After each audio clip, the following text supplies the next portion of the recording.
Маријан Николовски на радио Слободна Македонија. Добар ден, почитувани слушатели. Денеска е среда, 24 февруари, ден по оној 23 февруари, кој што вчера беше еден од потурбулентните политички денови во Македонија. 24 февруари требаше да биде ден за распуштање на парламентот и одржување на избори на 24 април. Меѓутоа, синоќа пред полноќ политичките партии направија уште еден обид за пролонгирање на изборите и дивно одржување на 5 јуни и распуштање на парламентот на 7 април. Тоа е како еден вид решение, условно кажано, на политичката криза која што изминативе неколку денови добиваше на интензитет и се закануваше дека можеби ќе се движи во сосема друг правец наспроти она што значи договорот Пржино. Тоа е темата на која што денеска ќе анализираме. Мој денешен гостин е Сашо Клековски, политички аналитичар. Покрај оваа тема ќе зборуваме и за надворешната политика, односно предизвиците во надворешната политика на Македонија пред се мигрантската криза. Господин Клековски, добар ден. Благодарам што сте мој гостин денеска во круг. За почеток, дали ова синоќа што се случи во парламентот како виден договор е всушност бајпасирање на кризата или можеби веќе канализирање и конечно одење на избори на 5 јуни? Добро ве најдов. Значи, во развој на кризата постоја неколку сценарија. Првото сценарио избори на 24 без опозицијата. Второто сценарио одлагање на датумот, на датум кој ќе се договори за изборите, дали 29 мај, дали 5 јуни, дали септември, меѓутоа да се договори датум. И третата опција беше спаѓање на делот на договорот од Пржино, значи не на целиот договор, туку на делот од договор на Пржино за изборите, враќање на политичката влада назад, начело со премиерот Груевски и одржување избори во некоја следна прилика, дали 2017 или во редовниот термин 2018 година, би било прашање на дебата. Затоа верам целиот договор не може да колабира, пошто мислам дека имаме обврски независно од политичката разврска со избори, дел од другите елементи пред се реформите на кои Македонија се посвети да бидат и завршени, бидејќи тие се дел не од тоа што договорија четирите партии, туку се обврски за евроатлантските интеграции. Сценарието за излегување на избори на 24 април без опозицијата беше од самиот старт јасно дека не може да се случи, бидејќи да можеше да се случи ВМД-ПМН власта ќе ги распишеше изборите пред договор за Пржино. Има јасни очекувања и меѓу граѓаните, меѓутоа и во меѓународната заедница да власта направи се што може да излезе на избори кои без разлика кој ќе победи ќе бидат признаени од сите клучни партии.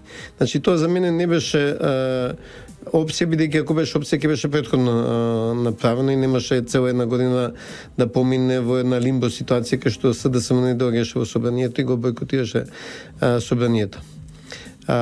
Другата опција за одлагање на изборите за 2017-2018 ќе оставаше власта со понатамо проблем на можно оспорување на легитимитетот. И фактички перманентна криза без разлика дали СДСМ ќе беше во собранието или немаше да биде, и мислам дека реално очекувано дојдовме до единствен не само најпомалното, туку единственото можно сценарио, тоа е да се одржат избори најбрзо што може да се одржат со кредибилен избирачки список. Јас намерно не викам прочистен, туку со кредибилен, значи кои сите политички партии ќе го прифатат, ќе го одобрат. Дека тој, дека нема да го спорат отпосле дека вака имало, така имало. И колку толку изремнет терен, делно со раздвојувањето на државата од партијата, што се случи со техничките министри и со техничката премиер и постигнување на балансираност во известувањето за изборите, што е веќе вклучено во изборниот закон, што вклучува забрана за владино рекламирање, и која веќе се спроведува на сите медиуми и други обврски од изборниот законник. Така да 5 јуни ги исполнува овие услови и за најдобро, меѓутоа и за единствено решение, бидејќи избори на 24 и одлагање за 2017 нема да значат излез од кризата. 5 јуни ни дава шанса да излеземе од политичката криза која веќе втора година трае. Овој термин е сосем јасно дека е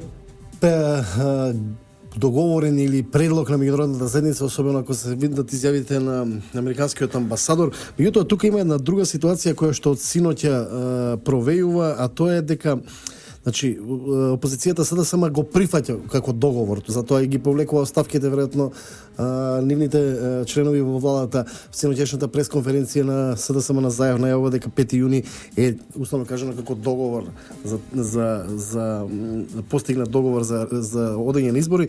Меѓутоа има една изјава на Стево Пендаровски која од синоќа и денеска на Твитер. Да, која вели дека станува збор за договор меѓу ВМРО, ДПМН, ДУИ, ДП и дека СДСМ не е дел од тој договор. А остава ли ова простор за нова можност за повторно, кога ќе стигнеме на 7 април пред распуштање на парламентот, да дојдеме во иста ситуација? Втор момент, исто кој што е интересен за анализа, е дека изјавата на Бели околу медиумите, па денешните ставови, дали треба да се продолжи со реформи на медиуми или тој процес, сепак има некои работи кои што можат да се случат пред 7 април повторно да дојдеме во таква ситуација. Мислам дека јасно беше и повеќе ми не очекува да одлуката се донесе со консензус и да СДСМ гласа за изборниот законник. Ми се чини дека сите страни во големечата четворка прифати, јас тоа го викам, арапски начин на преговарање, а тоа е трескаш максимално високи цели, да во процесот на пазарење, буквално пазарење, добиеш нешто тоа што си сакал да го постигнеш, бидејќи дел од постапките не можам никако поинаку да ги сватам отколку постановување максималистички цели кои во процесот на преговарање ќе доведат до некоја оптимална цел. Тоа ми се чини го направи ВМРО ДПМН инсистирање на 24 април за да добиеш 5 јуни, да не остане ова во лимбо ситуација до ниеден период. И ми се чини дека СДСМ истото го практикува со медиумите, дека поставува невозможни барања кои дури и фелата ја побунија и ја ставија на другата страна, за да на крај се дојде нешто што ќе биде прифатливо. Ми се чини дека сите прават одредени попуштања во тој процес, меѓутоа реториката се уште станува доста воинствена. Мислам дека тоа е и наменето на собствените гласачи и симпатизери, мора да се одржува моралот, мора да се тврди дека е добиена и ова битка, одиме понатаму. Мислите дека ќе има избори на 5 јуни? Значи, јас мислам дека или ќе има на 5 јуни, или ќе бидат во редовниот термин во 2018 година, бидејќи оно што е сега јасно дека ДИК е ставен во ситуација да мора да докаже дека има капацитет, мора да покаже перформанса. Ве прашувам за тоа што многу често се користеше моментот од страна на опозицијата за најмала ситница за оспорување. Тоа не е нешто ново во овие година и половина ситуација, зошто не би се случило и на 5 јуни? Мислам дека притисокот на 5 јуни од меѓународната заедница ќе биде двостран, нема да биде толку како што вчера и завчера се повикуваше на ВМРО ДПМН, односно на власта да покаже одговорност. Мислам тоа што 5 јуни е термин кој што го диктира меѓународната заедница? Не, мислам дека ова мора да заврши, бидејќи целиот концепт на политичката разврска со влада која ќе ги организира изборите, со технички министри, нема логика кога се го влекува во бесконечност. Значи, таа има логика, ако има датуми, се направено да се постигнат договорите. Значи, на почетокот имаше доцнење и е легитимно очекувањето на СДСМ да има одредено одлагање заради доцнењето во спроведувањето. Меѓутоа сега има доволно време Државната изборна комисија да функционира и сега дури мислам дека Соединените американски држави се гарантува дека ДИК ќе функционира. Круг со Маријан Николовски на радио Слободна Македонија. Повторно назад во кругот, почитувани слушатели, мој денешен гостин е политички аналитичар Сашо Кликовски. Разговараме за актуелната политичка состојба и предизвиците за Македонија на внатрешен и надворешен план по синоќешниот договор за одложување на изборите за 5 јуни. Господин Кликовски, Државната изборна комисија веројатно сега ќе биде еден од фокусот на интерес на јавноста во следниот период. Таму треба да се дефинира она што треба да значи, jednostavno кажано, рамка за, вие го велите, кредибилен избирачки список, меѓутоа се дефинира како прочистување на избирачки список, има еден процес на вкрастување на база на податоци. Можеме ли тука да очекуваме чиста, прецизна слика за тоа дали на изборите на 5 јуни ќе имаме избирачки список кој што ќе гарантира регуларни, фер избори и не само избирачки список, меѓутоа Државната изборна комисија тука има се с големи ингеренции во поглед на поднесување и на пријави околу нарушување на изборниот процес. Дали овој состав на оваа Државна изборна комисија во кој што мнозинство сепак нема владеачките партии, меѓутоа има некаков баланс на силите, може да биде гарантор за стабилен изборен процес и изборни резултати кои што веројатно не би требало никој да ги оспорува во Македонија. Па мислам дека ќе мора да биде гарант, значи нема друга можност.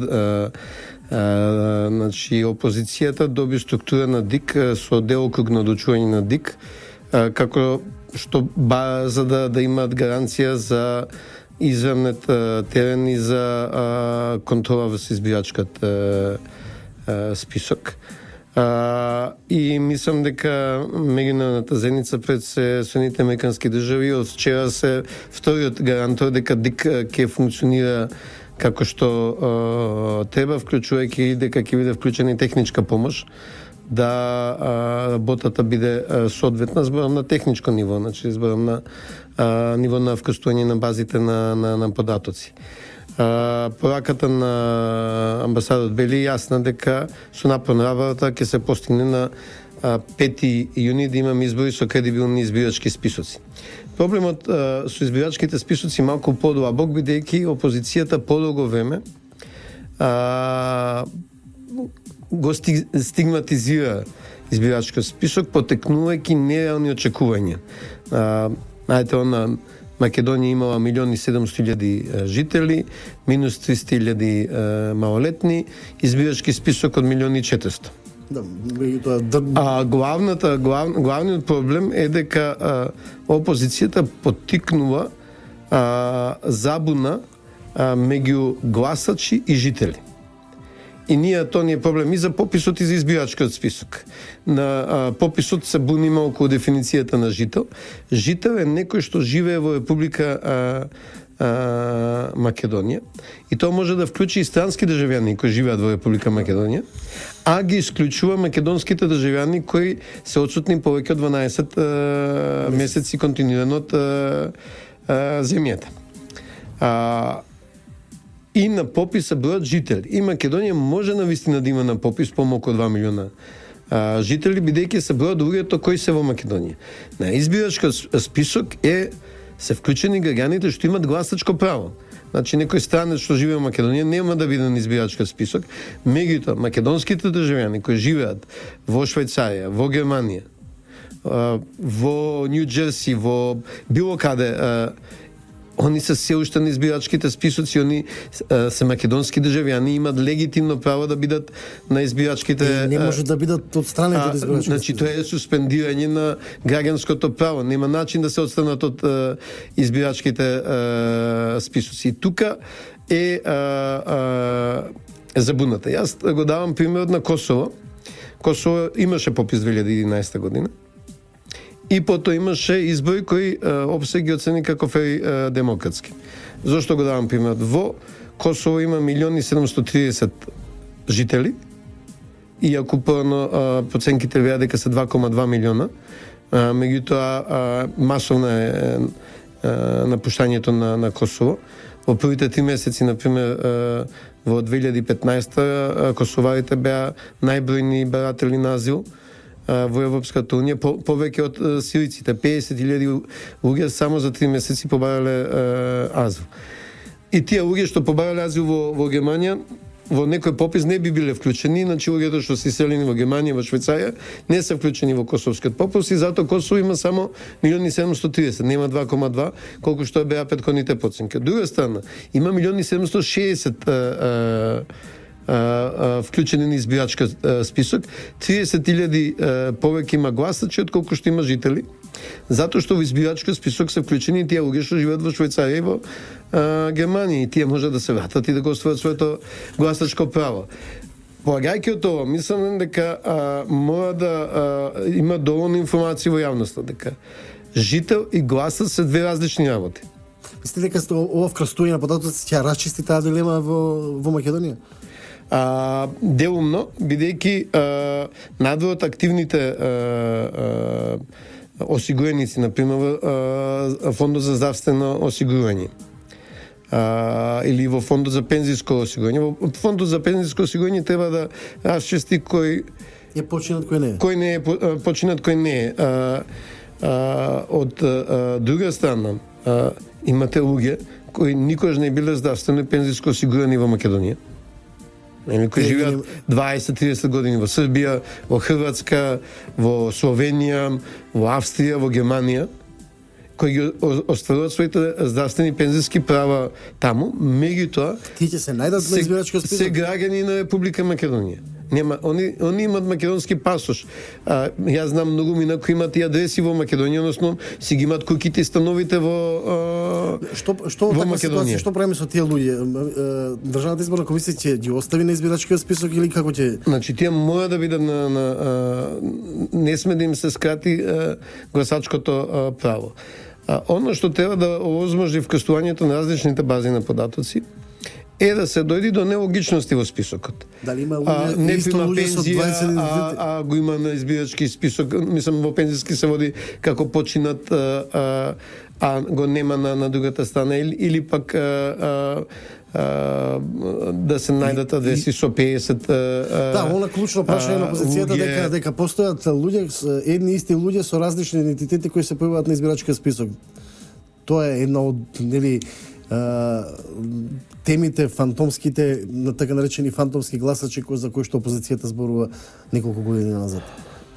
Значи мислам дека треба да се барат нелогичности во списокот. Ако некого го има и во здравствено осигурување, или во пензиско осигурување, или во социјална помош, не може да биде фантомски гласач, или, не знам, власта е толку способна да успела да им направи и социјално досие, и пензиско и здравствено досие на овие фантомски гласачи. Меѓутоа, со фантомските гласачи сакам уште една работа да потенцирам. Дали некој мисли во Македонија дека во Радовиш е возможно да дојде некој од страна и да гласа? Не само во Радовиш, во било за сите избирачки места се до 1000 гласачи. Во принцип луѓето од тие избирачки места. Ајде да земиме во центар, во Карпуш, кај што луѓето се тугени, кај што не комуницираат толку многу, не знам, Карпуш 4, не знам, 8000 луѓе. Сега нема да ги знаеш. Партиите, нивните активисти ги знаат. Мене ми е јасно, Печкото кај што ја гласам, стално има 10 на 20 луѓе. со тефтерчиња и гледаат кои се овие што доаѓаат на гласање. Меѓутоа еве да го тргнеме Скопје. Мислите во Новаци може да дојде некој непознат да гласа, кај што луѓето се знаат по име, или во Конче, или во во Сарна Горичане, или мислам апсолутно нелогично. Значи ние затоа има посматрачи на изборите. Затоа партиите има членови во избирачкиот одбор. Колку да се пречистува списокот, повторно некој што ќе не знам, ќе добие право на глас на 3 јануари, нема да го има на списокот, некој што ќе почине ќе го има на списокот, и затоа има мониторинг, затоа да има со лични карти, затоа има еден куп луѓе во тие постојки што гласаме да видат дали е секако што треба. Значи има повеќе елементи во системот за избори каде што мора да се обезбеди довербата во гласањето. Круг со Маријан Николовски на радио Слободна Македонија. Повторно назад, поштени слушатели, во вториот дел од денешниот круг. Мој денешни гости е Сашо Клеговски. Разговараме на актуалната политичка состојба и политичките внатрешни и надворешни притисци за Македонија. Господин Клеговски, медиумите сепак остануваат исто прашање кое што е според мене можеби да служи како ново алиби за некакво обструирање повторно на оваа зацртана цел за избори на 5 јуни од страна на опозицијата. Дали тука имаме простор за да се постигне некаков договор меѓу партиите со оглед на диаметралното спротивставените позиции? Значи, ние многу често посакуваме законски решенија. Јас верувам, ако не се постигне консензус, законските решенија ќе бидат празни харти и ништо повеќе. Има еден куп закони и стратегии што нити се читат, нити се прочитуваат. Значи, прашањето е да ние постигнеме консензус, општествен консензус, значи не само партиски консензус, што очекуваме од новинарството, што очекуваме од медиумите. И тука мислам дека клучно е да еснавските организации, без разлика дали тоа ЗНМ, МАН, дали ММ, Македонската медиумска асоциација, значи да они проговорат што точно сите како професија сакаат да постигнат. Некој минимум е веќе договорен во изборниот законник, значи забрана на владено рекламирање. Тоа е всушност и клучниот елемент. Ограниченото балансираното известување, ограничувањата за политичко рекламирање и така натаму за време на изборна кампања. Мислам дека некои работи се воспоставени. Другото е надминување не на ситуација која веројатно е настаната по вина на повеќе чинители на тоа дека СДСМ прогласи дел од националните медиуми за своји непријатели. Зборам пред се за Сител, за Канал 5, за Алфа, што мене ми е многу интересен феномен, бидејќи на емисија кој гледав главните уредници на Канал 5, на Алфа, на МРТ, на Сител, јас не можев да препознам ни еден ВМРО-вец меѓу нив. Значи, дел од нив беа потекнуваат од А1, дел од нив јас не ги паметам во мојата аналитичка историја како ВМРО-овци. Фактички ни еден не памтам дека бил ВМРО-овец. Сега СДСМ веројатно треба да се запраша како стигна во ситуација да медиуми со кои беа коалициски партнери, со кои беа многу блиски, сега ги прогласуваат за непријатели.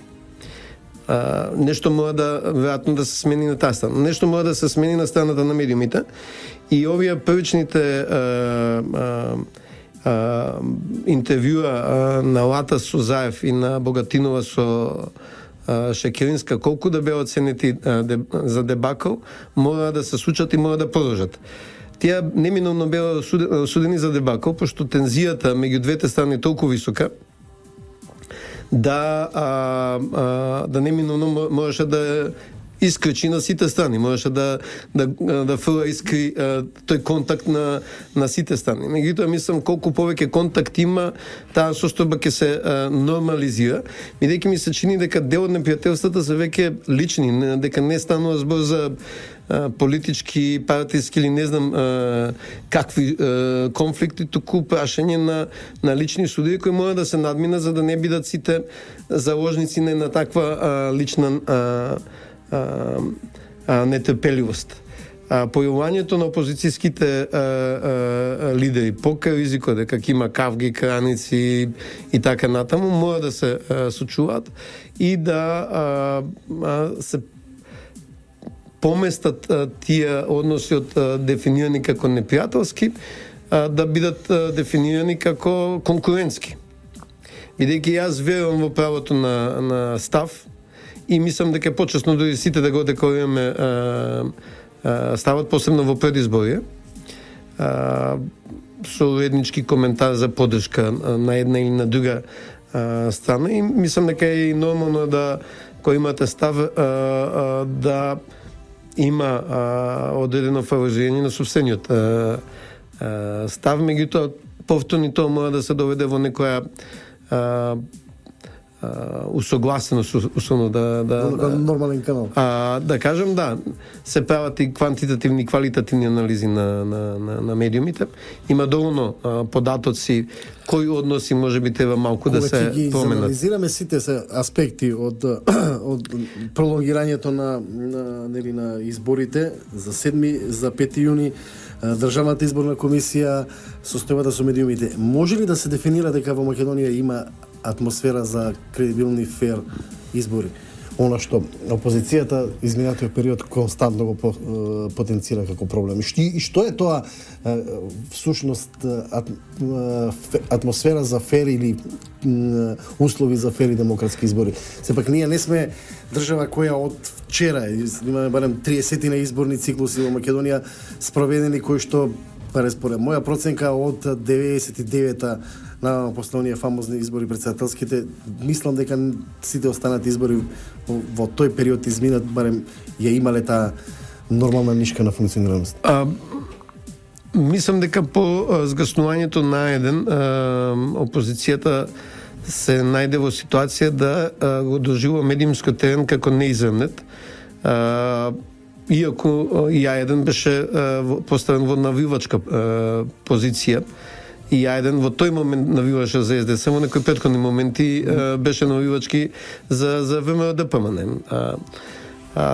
И мислам дека отсуството на значи доживувањето на СДС дека неколку медиуми навиваат за ВМРО-ДПМН, а тие други медиуми кои не навиваат за ВМРО-ДПМН не ги чувствуваат дека доволно навиваат за нив, прави дека е чувството на неизравнетост. Меѓутоа, на дел од медиумите имаме и фактичка неизравнетост во бројот на вести, вклучувајќи позитивни и негативни.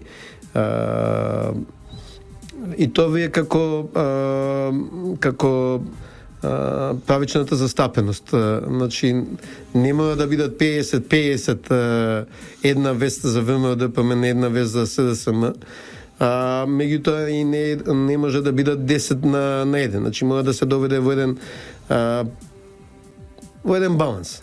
Значи, не точен процент, ама во еден баланс. Приближно и мислам дека СДСМ таму заради преговарачки политики претера со оние барање да ако има еден ваков да има еден онаков, што е невозможно да се спореди, не би можеле сега не би можеле овој разговор да го водиме пошто сум еден. Ама не само тоа, тоа е етикетирање на луѓе, етикетирање на луѓе. Да, бидејќи тоа е интимно право, етничка, верска. Вие може сега да мислите дека ВМРО за ова прашање во право, утре може да мислите обратно и сега. Значи, и мислам дека тоа беше повеќе преговарачка позиција, значи мора да има едно иземнување и посебен акцент мора да се стави на МРТ. Кој мислам дека треба да обезбеди подобро информирање со вклучување на дебати во предизборниот период, нормално со застапеност на сите политички партии што ќе учествуваат на изборите. Мислам дека има недостаток од таа улога. МРТ се обиде со председателската дебата со изборот на за кога учествува Иванов, Пендаровски, Зоран и другите кандидати. И мислам дека има едно очекување да МРТ малку повеќе проживо тој да направи позначени чекори во пружењето на избалансиран пристап. На друга страна, мислам дека сето друго е прашање на професионални стандарди на новинарството. Стандардно вклучување на два избори, ако има обвинение да се праша другата страна, и така натаму, и така натаму. Нешто што не е непознато. Нешто што би требало да биде применето. Меѓутоа, морам да кажам дека тој не е изравнетен всушност со заекнувањето на новите медиуми, мислам на социјалните медиуми. Полека веќе не е прашање на еден центар на моќ, туку на добивање поддршка или не добивање поддршка. Бидејќи вие во денешно време не можете да веќе на никој начин да го контролирате текот на информациите, кога секој еден граѓанин може да биде предавник на предавател, предавник да не биде погрешно названо. Предавател на значи јас можам да објавам на Facebook, можам да објавам на Twitter, на Instagram, некоја информација, некоја фотографија, значи со денешната продорност на интернет над 70% секоја информација лесно доаѓа до секој. Со бројот и во последната истражување ми се чини во 2013 на кој начин се информираат граѓаните, има полека придружување на телевизиите и интернетот како клучни начини информирање, паѓање на печатените медиуми како начин информирање на граѓаните за изборите. Круг со Маријан Николовски на радио Слободна Македонија. Повторно назад, почитувани слушатели, во финишот на денешниот круг, мој денешен гостин е Сашо Кликовски, политички аналитичар. Господине Кликовски, ова политичка клима која што анализираме, пролонгирањето на изборите на 5 јуни, нито има едно друго прашање кое што сите го занемеруваме, а тоа е надворешниот предизвик. Премногу сме веројатно сконцентрирани на внатрешните проблеми, а меѓутоа надворешниот предизвик кој што е на границата на југот и веројатно на границата на северот може би да биде сериозно прашање за оваа 2016 година, особено што Европската унија најавува затварање, условно кажано, на процес на просторот за прибирање на бегалците, на мигрантите од Сирија и Ирак, меѓутоа го има голем наплив на мигранти од Авганистан. Една оценка во поглед на сериозноста на предизвикот од надворешен план кој што доаѓа на ова прашање и рефлексијата врз состојбите на внатрешен план. Прво мислам дека за да не се случи село гори баба се чешува, многу сериозно да ја сватиме ситуацијата. Проблемот на миграцијата е посебно потенциран со распаѓањето на неколку земји. Значи за Авганистан, Ирак, Сирија, Сомалија, некои други земји можеме да говориме дека се распаднати држави, ќе креираат се уште многу бегалци. Уште еден голем град да падне во раците на Талибан, по Авганистан ќе се исели. Уште малку да потраат борбите во Сирија, никој нема да остане во Сирија. Оно што се случува дека во моментот функционира само балканската рута, односно источно-медитеранската рута, тоа е Турција, Грција, Македонија, Србија. Зошто Македонија? Затоа што Бугарија веќе пред неколку години постави жица и Бугарија пука на границата. Меѓутоа Бугарија некако добива позитивно медиумско беганците се играат не само не во Бугарија. Внимание и не се потенцира лошиот третман на бегалците во Бугарија, така како што се потенцира лошиот третман на бегалците во Македонија. Ова фокусирање на Балканската рута е делумно заради распадот и конфликтите, значи овие неколку конфликти и земји што ги спомнав, креат 50 до 70% од светскиот број на бегалци. Од друга страна, Европската унија доста ефикасно ги затвори западно-медитеранската рута кон Шпанија и централно-медитеранската рута кон Лампедуза и Италија. Значи, тие се подигнаа огради, се испратија бродови, се ефикасно затворени, така да сега и оно што традиционално би преминувало во Европа преку Шпанија и Италија, значи мароканци, алжирци, нигерици, западноафриканци, се насочени кон Турција, бидејќи заради бројот на острови што го има Грција, на Грција тврди дека е невозможно да го контролира приливот. Иако ја мислам дека ако има политичка волја и во Турција и во Грција може да се најде начин да се запре. Значи, од една страна, зимските бројки покажуваат дека ова година, исто како лани, најмалку 1 милион луѓе ќе поминат низ Македонија. Бидејќи, веројатно и заради благата зима, не дојде до очекуваното паѓање на број. Мерките во Турција не даваат резултати. Мерките во Грција за воспоставување на жешките точки на острови, на 5 острови, касна, само 2 од 5 точки се воспоставени. И, значи, на една страна влезот е се уште порозен, границата не функционира меѓу Турција и Грција, од друга страна ќе има избори во Германија во март. Каде што екстремните партии веќе имат над 10% рейтинзи и неминуно ќе биде да Австрија и Германија, за да не се тунат уште подесно, поекстремно, ќе мора да најде начин да го успее текот. Значи, нас не е многу битно да ние не се најдеме во средината меѓу Грција, која ќе се труди се што стигне во Грција и без регистрација да го префрли преку и домени, за да не биде веќе нивна грижа, и одлуката на Австрија да не прима, например, повеќе од 3600 бегалци на ден, што неминовно ќе направи еден застој, посебно во летните месеци, кога по 10.000 луѓе на ден поминува. Ние можеме да бидеме спремни да не се најдеме во ситуација со 10.000 афганистанци на граница. Ние немаме ни полиција, ни војска што ќе може да исконтролира една таква ситуација во регистрацијска смисла, не во смисла на потенцијално насус. Значи, ние можеме да добро се координираме и внатре и надвор, да избегнеме да последиците од џеповите што ќе се случат бидат во Македонија. Тоа не значи нехуман третман на бегалците. Не значи да ги оставиме луѓето да умрат, меѓутоа можеме да активно учествуваме во креањето на политики и пристапи за да не падне врз нас проблемот. Благодарам, поштени слушатели, беше круг мој денешен гостин, Сашо Кликовски, политички аналитичар. Анализиравме на внатрешната политичка состојба по пролонгирањето на изборите за 5 јуни и меѓутоа и на предизвикот кој што доаѓа од ворешен план од страна на бегалците. Круг е емисија на Радио Трговското друштво, на Радио Слободна Македонија. Јас сум Марија Николовски, уредник и водител.